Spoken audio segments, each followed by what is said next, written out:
Les apprentis sorciers veulent gouverner le désordre. Le texte ici, il faut bien le comprendre. Le Père n'a pas dit les apprentis sorciers veulent gouverner dans le désordre. Ils disent qu'ils veulent gouverner le désordre. Ça veut dire quoi? Ça veut dire ceux aujourd'hui qui crient beaucoup. On les a vus aujourd'hui à la préfecture d'Abidjan. PPACI, PPACI. Quand ils sont sortis là, c'était 5 personnes. Ça fait mal pitié. Quand vous les voyez, ils sont en train de lire leur communiqué de la misère. Mais c'est ça. C'est eux les apprentis sorciers. Mais en réalité, qu'est-ce qu'ils recherchent? Aujourd'hui, leur bénéfice, quand le pays va brûler là, c'est dans ça eux vont gagner quelque chose. Donc en réalité, ils veulent gérer et gouverner le désordre. Voilà ce qu'ils veulent. C'est ça qu'ils veulent. Il faut qu'il y ait du mal, le chaos, le désordre en société. Là maintenant, eux vont tirer les bénéfices de cela. Si tu n'as pas encore compris, ça veut dire, toi là, on n'a qu'à couper ta tête pour jouer au ballon avec ça. Toi là, on n'a qu'à violer ta maman. Toi là, on n'a qu'à éventrer ta fille. Là maintenant, eux vont s'asseoir pour dire, ah, comme c'est comme ça maintenant là, est-ce qu'on ne peut pas voir autrement? C'est dans le désordre qu'eux se sentent à l'aise pour pouvoir gouverner. Mais on ne va pas leur permettre là aussi. Depuis plus de 20 ans, la Côte d'Ivoire porte ces blessures que l'on maquille au nom élégant de fractures sociales. Pour les apaiser, l'on invente la réconciliation nationale. Quand ils étaient en train de faire leur force de réconciliation, ceux qui créent toujours le chaos, si vous entendez quelqu'un, on n'a qu'à faire réconciliation, on n'a qu'à faire réconciliation, c'est parce que la personne est convaincue qu'on va lui pardonner ses fautes pour qu'il puisse, ou bien elle puisse encore commettre d'autres nouvelles fautes, qu'ils sont toujours en train de demander réconciliation. Ah non, il y a fracture sociale. Mais fracture sociale là, ça là, c'est de l'hypocrisie sociale. Parce que le mot qui est joli là, fracture sociale, ce sont les cadavres. Ce sont des femmes violées. Ce sont des enfants qui ont été tués. Ce sont des gens, des pères de famille. On a soustrait leur vie pour mettre leur famille dans la difficulté. Mais comme on n'a pas envie de supporter ça, on dit fracture sociale. Que vaut une société qui met en danger la vie de ses concitoyens? À un certain moment, arrêtons de maquiller le mal et prenons le taureau par les cornes. Et je vous mets la question. Tous ceux qui étaient les promoteurs de la soi-disant réconciliation et tous ceux qui en ont bénéficié, aujourd'hui en 2025, ceux qui ont bénéficié disent qu'eux ils ont chié sur ça. Ceux même qui ont cru en cette réconciliation, aujourd'hui vous vous retrouvez. Les malfaiteurs sont devenus plus méchants qu'auparavant. Et en 2025, ils vous ont promis de vous servir du malheur.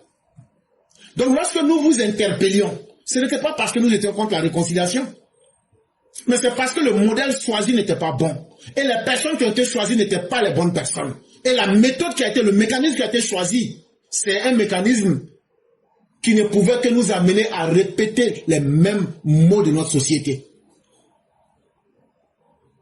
Maintenant que le temps a passé, l'eau a coulé suffisamment sous le pont, le gouvernement s'est rendu compte que ça a été des erreurs catastrophiques. Une idée séduisante en théorie, mais rapidement devenue un mécanisme stérile, comme en témoignent les retours incessants des mêmes divisions. Aristote le soulignait déjà. Ce qui fonde la cité, ce ne sont pas les pardons à répétition, mais la célébration d'un lien commun. Quand on vit ensemble, qu'on est des humains là, il aura fallu des incompréhensions. Mais quand des gens qui se font appeler opposants politiques, eux ils ont décidé que leur fonds de commerce là, c'est de mettre le pays à feu et à sang. Et puis eux vont tirer les bénéfices pour boire, pour tirer le sang des Ivoiriens chaque fois. En ce moment là, on est dans ce pays là. Qu'est-ce qui nous unit? Si on vit dans une ville, dans un pays, et que ce qui nous unit, c'est l'hypocrisie de demander pardon, mais avec l'intention de reprendre toujours les mêmes mauvaises actions, mais en ce moment, en même temps, il faut qu'on déchire nos livres de loi pour que chacun se sente suffisamment dans l'état de sauvagerie. Mais comme Dieu merci, on a essayé tous les mécanismes, ça a échoué. Est-ce qu'aujourd'hui, on ne peut pas laisser leur réconciliation de merde à côté pour pratiquer la justice pure et dure, sans état d'âme? Au moins, là, la justice peut nous réunir. Célébrons notre unité en tant qu'Ivoiriens autour de la justice. Et essayons de voir là où ça va nous amener. Et essayons de voir si ça ne va pas faire changer de comportement. Parce que on en a vu ici, malgré le conseil du procureur, jouer ici les enfants guerriers, insulter la maman et tout. Eux là, leurs parents ne leur ont pas donné d'éducation. Mais quand on les a attrapés, dans ton nom, je m'appelle. Mais ça va pas te sauver, frère. Tu as la chance, c'est le régime de Ouattara. Moi là, si c'était moi là, j'allais te djouf. C'est Ouattara qui s'amuse avec vous. C'est Ouattara qui fait prison. Sinon, c'est que Gbagbo faisait là. Si nous, on vous attrape là, c'est la même chose. C'est pourquoi dites merci à Ouattara. Il est une barrière entre vous et nous. Parce que si nous là, nous on prie Dieu, faites ça et puis vous allez sortir dans les rues. C'est ça seulement nous on souhaite. Le jour où vous allez sortir dans les rues là, tout ce que nous on a à cœur là, on va pas vous louper. C'est Ouattara qui a vidé ses prisons, hein. C'est son problème, hein. Il n'a qu'à faire ce qu'il veut. C'est lui qui vous prend et puis vous libère. Mais nous là, on va vous libérer. De se libérer même, puis ça va finir.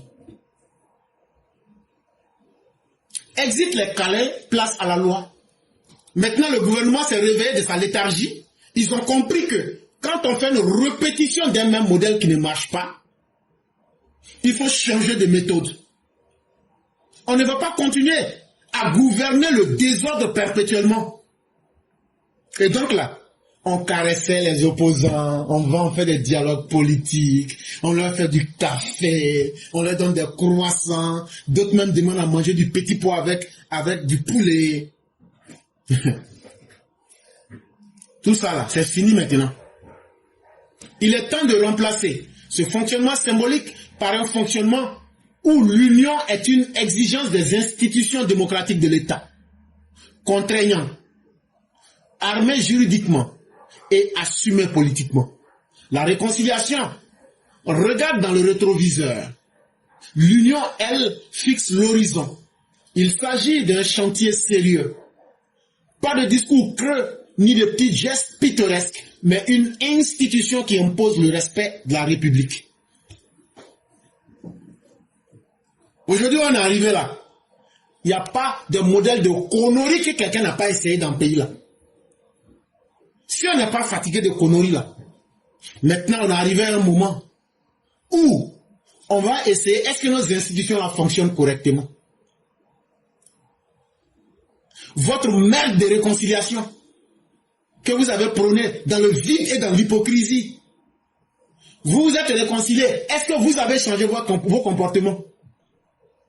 Comme vous-même vous avez montré que c'est le désordre qui vous arrange, on va regarder dans le rétroviseur et puis on va regarder les actions que chacun a posées. Et on va unir tout le monde pour qu'on aille vers l'horizon avec la loi. Ça ne sera pas facile. Il y a des gens qui ne seront pas contents, qui vont chialer, qui vont crier. Mais c'est comme ça la vie. Pour quitter d'une étape à une autre, ça fait toujours mal. On ne va plus faire des discours creux, on ne va plus donner des conseils pittoresques à quelqu'un, on ne va plus se fatiguer à faire la morale à quelqu'un. Ça sera action, réaction, neutralisation. Il faut regarder tout ce qui est connerie là, ce qui te plaît là, il faut faire. Quand tu finis de faire là, même si tu vas te cacher dans une plantation, on va aller te dénicher un beau matin. Et tu vas venir payer tout seul les conséquences. Stop au slogan à l'emporte-pièce. La mission pour changement est de traquer et neutraliser les discours qui empoisonnent le pays tels que défiance ouverte à l'autorité de l'État, de l'autorité constitutionnelle. On ne nous efface pas. Le peuple contre le système et bien d'autres. Autant de slogans qui dressent des tranchées idéologiques et attisent les ressentiments. Au lieu de nourrir la communion, la critique légitime n'est pas un danger, mais la manipulation identitaire, les invectives haineuses devront passer à la caisse morale et juridique.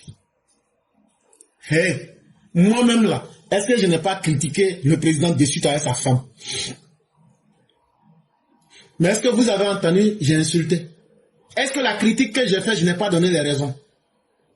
Maintenant, c'est à vous en tant qu'homme intelligent. Ce que j'ai dit là, est-ce que ce que j'ai dit là, la part de vérité qui est dedans, est-ce que ça tient? Est-ce que ce que j'ai dit là, c'est avec une intention de juste venir pour parler parce que j'ai une caméra? Non! J'ai interpellé sur des faits de notre société. Et j'ai interpellé sur les conséquences que ça peut laisser. Parce que le dirigeant n'est pas un dieu. Il y a des choses qui peuvent lui échapper. Et c'est de bonne foi que j'ai mené cette critique. Mais quand on permet à des gens de dire « Ah non, vous êtes des étrangers, le président est un mossi, le peuple est contre le régime, le peuple n'aime pas le gouvernement, nous on ne nous efface pas ici, nous on est contre les institutions. » C'est le temps d'interpeller ces personnes pour leur dire « Vous pouvez parler, mais comme ce n'est pas à des bois et à des cailloux que vous avez parlé, ce que tu dis là, ça blesse les autres. Et puis ça peut réveiller en eux la violence. Si toi tu parles et puis eux là, ça provoque la violence et puis ils te tuent là. C'est ta parole qui t'a tué. Si toi tu veux défier l'autorité de l'État, alors que l'État est le léviathan qui peut te briser en petits morceaux, c'est qui s'est tué? C'est toi-même qui t'es suicidé.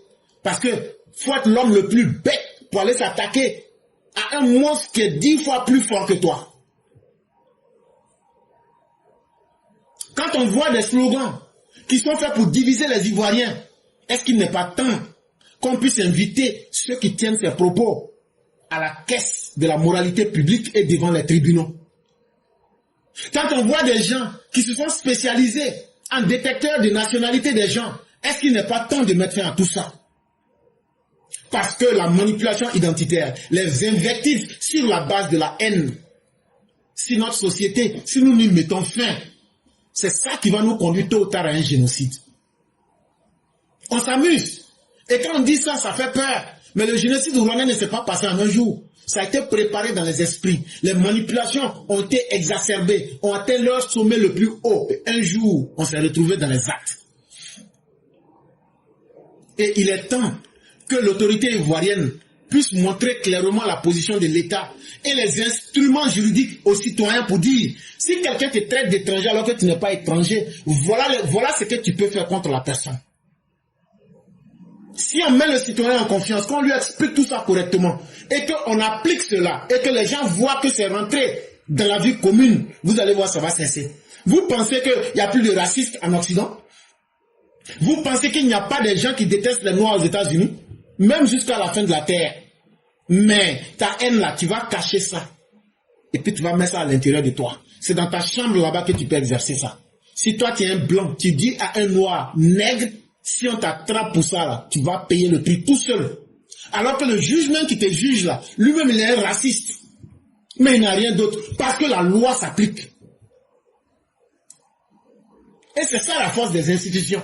Si les institutions veulent se faire respecter, il faudrait que ces institutions mettent en pratique un système de fonctionnement qui est compris et dont l'utilisation est facile par le peuple. Et il faut des actions concrètes, des exemples concrets. Et je crois que nous sommes à ce niveau-là, si nous ne voulons pas éviter un drame collectif à notre Côte d'Ivoire. Et donc nous sommes en face d'une urgence politique. Et ici, il faudrait que nous remplacions la comédie par les débats d'idées. La scène politique ivoirienne s'est transformée en comédie tragique. Décision de la Cour tournée en dérision.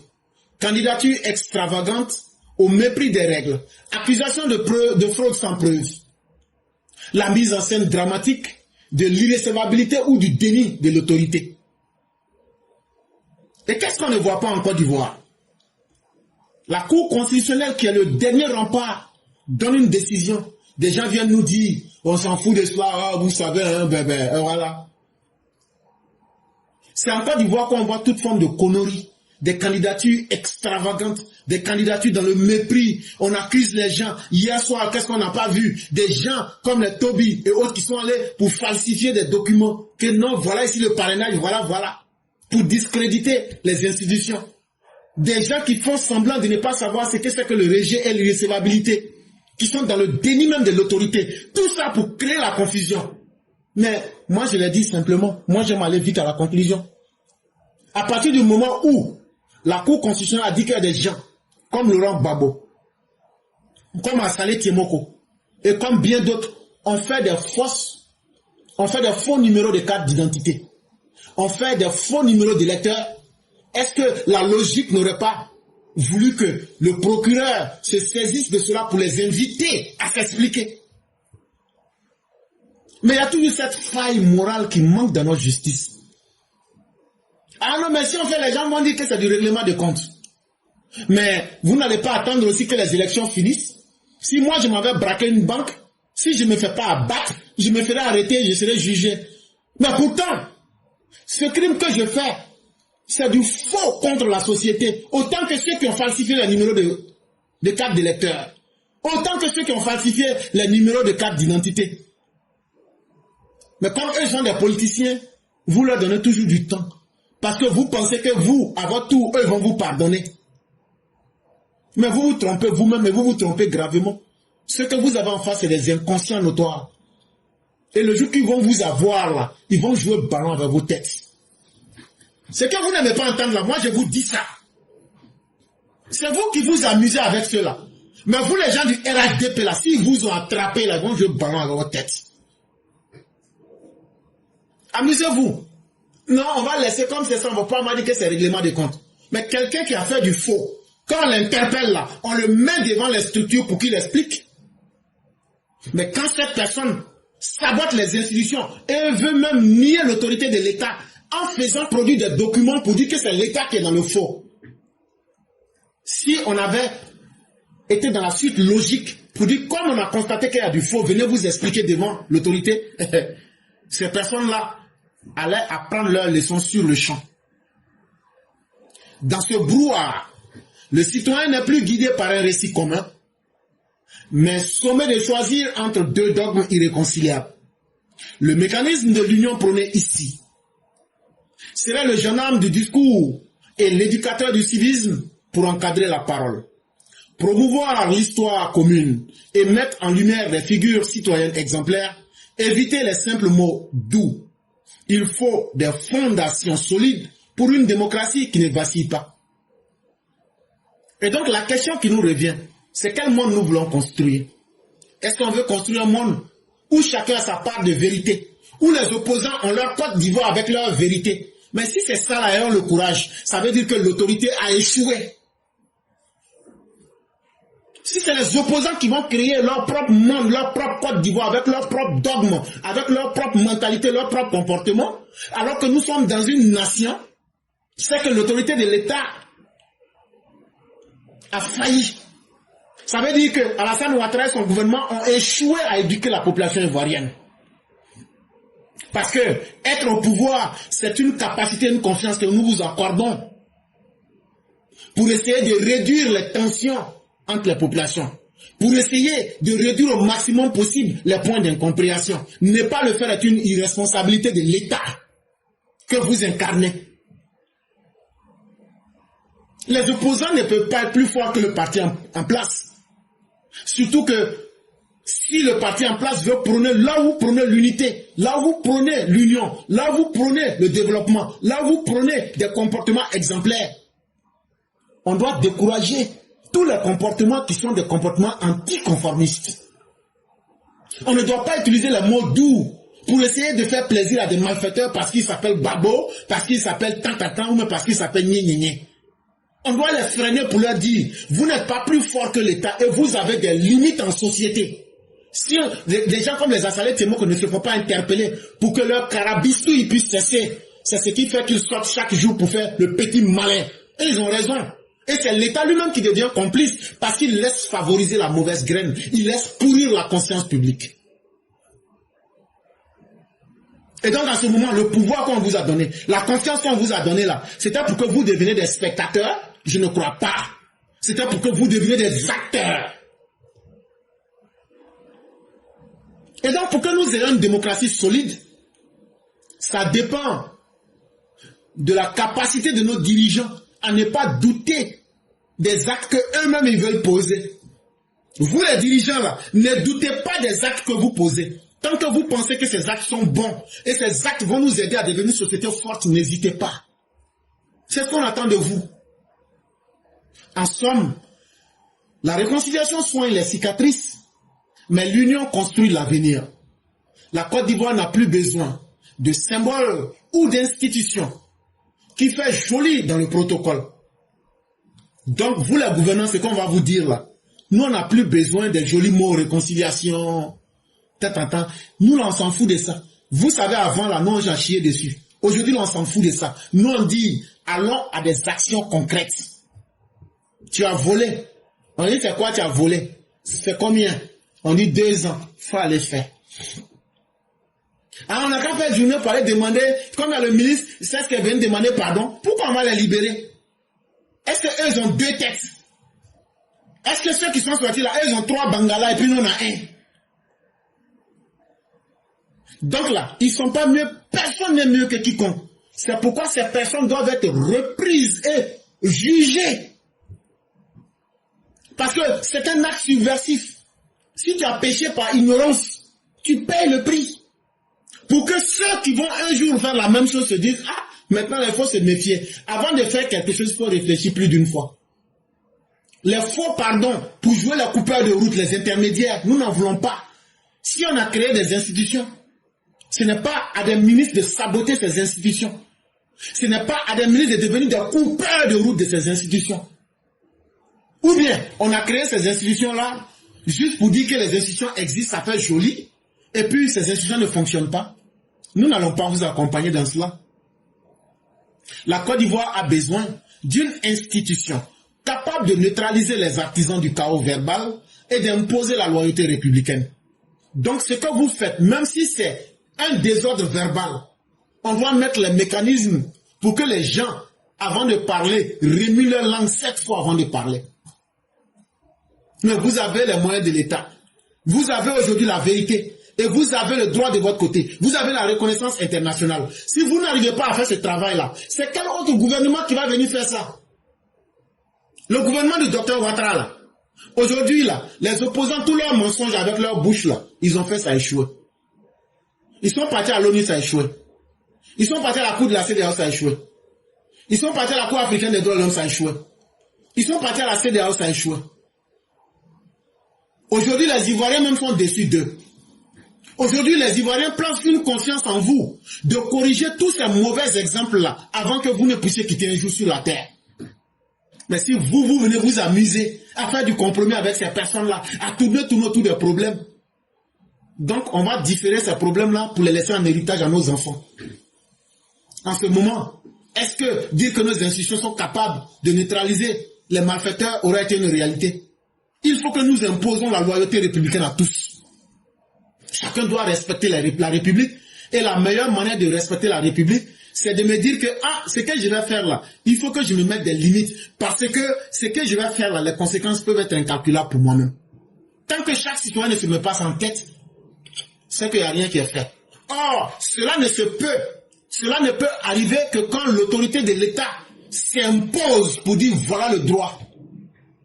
Les humains n'aiment pas respecter le droit parce que ça leur plaît, mais c'est parce qu'ils savent qu'ils n'ont pas d'autre choix qu'ils se conforment. Sans elle, la démocratie risque de rester un simple théâtre où chacun joue pour soi, comme le montre tristement la scène actuelle.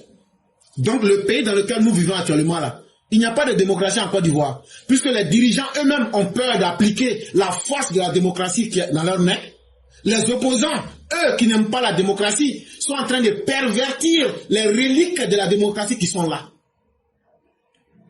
Donc finalement, est-ce que vous pouvez nous dire qu'il y a une démocratie? Non. Ceux qui ont le pouvoir actuel, eux se disent si on applique ça, les gens vont dire qu'on est mauvais. Comme si quand on les a élus, on a demandé l'avis de ceux qui vont les juger. Alassane Ouattara, toi et puis ton gouvernement là, quand on vous a élus là, on n'a pas écouté l'avis des autres. Donc là, c'est à nous que vous devez compte. Et donc c'est à nous que vous devez poser des actes pour atteindre notre jugement. De la même manière qu'on t'a dit que affaire Siliki Diakité on n'aime pas là, ou Diabaté on n'aime pas là. C'est nous on peut juger. Parce que c'est notre argent, c'est notre pays, c'est notre terre. Mais là où l'État se montre incapable à appliquer la force que le peuple et le droit lui donnent, la reconnaissance internationale, et on laisse les opposants créer la chienlit à travers le pays, à faire n'importe quoi, demain, nous offrons notre pays à un théâtre où chacun vient jouer son rôle pour lui-même. Et c'est très triste pour la Côte d'Ivoire.